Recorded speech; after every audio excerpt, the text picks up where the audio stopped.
we're going to talk about the Philippines and its literature. The Philippines is officially known as the Republic of the Philippines. It is a sovereign country in Southeast Asia in the Western Pacific Ocean. To its north, across the Luzon Strait, lies Taiwan. West, across the South China Sea, it's Vietnam. The Sulu Sea to the southwest lies between the country and the island of Borneo, and to the south of Sulawesi separates it from other islands of Indonesia. It is bounded in the east of the Philippine Sea. Its location of the Pacific Ring of Fire and its tropical climate make the Philippines prone to earthquakes and typhoons, but have also endowed the country with natural resources and made it one of the richest areas of biodiversity of the world.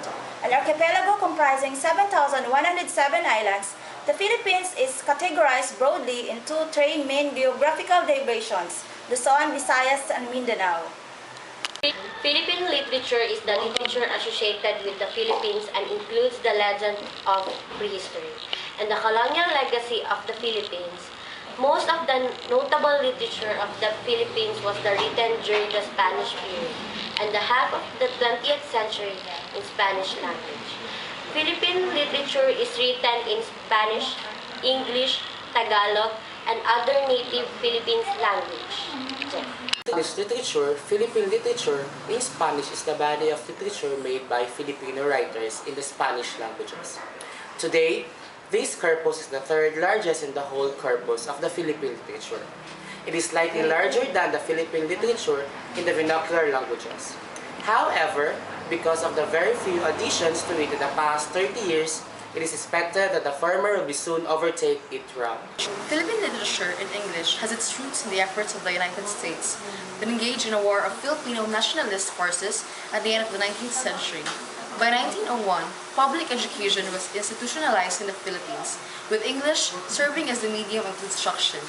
That year, around 600 educators in the SS Thomas replaced soldiers who had been serving as the first teachers. Outside the academe, the wide availability of reading materials, such as books and newspapers in English, helped Filipinos assimilate the language quickly. Today, 52% of the population can understand or speak English. After reviewing some of the background of our Philippine literature, let us now talk about some known famous writers and poets. One of them was Francisco Arceliana, who was considered an important progenitor of the modern Filipino short story in English. He wrote 14 of his short stories. Another example was Edilberto Tiempo, who wrote 7 novels. Another one was Benvenido Santos, who wrote 5 novels, 4 short stories, and 2 poems. But focusing on our Philippine literature, one famous and still known writer is Jose Protasio Rizal Mercado y Alonzo Riolanda, famously known to be our national hero. Dr. Jose Rizal wrote a lot of novels and poems. His most famous works were Noli Me Tangere, or The Social Cancer in English, and El Filibusterismo, or The Reign of Greed. Let us now review 2 of the most famous stories that Dr. Jose Rizal has written. First one was Noli Me Tangere. Noli Me Tangere is a novel written by Jose Rizal and published in 1887 in Europe. It adapted Latin titles.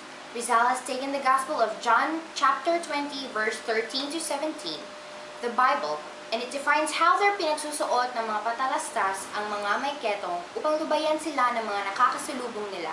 It is mostly called Noli, and its English translation is Social Cancer. And now we will talk about El Filibusterismo. El Filibusterismo was the sequel to Noli Me Tangere.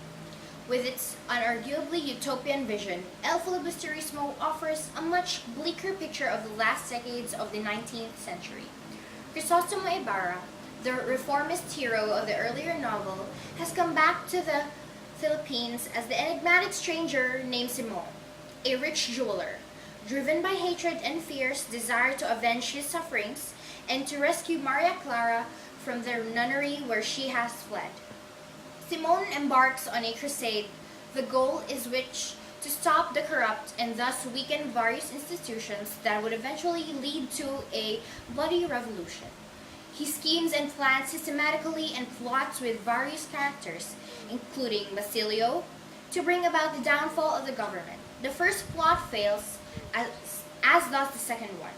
Simon, carrying his huge stash of jewelry, flees to the mountain retreat of Padre Florentino, who absolves the dying man from his sins. The novel ends at the priest throws Simone's treasure into the sea with the hope that they could be retrieved and used only for the good of the people. And so now we have come to the end of our discussion. I hope you have understood and embraced all the things about the Philippines. I am proud to be a Filipino. Hopefully you have understood all about its literature, all its writers, its history, and what it embraces haves and homes.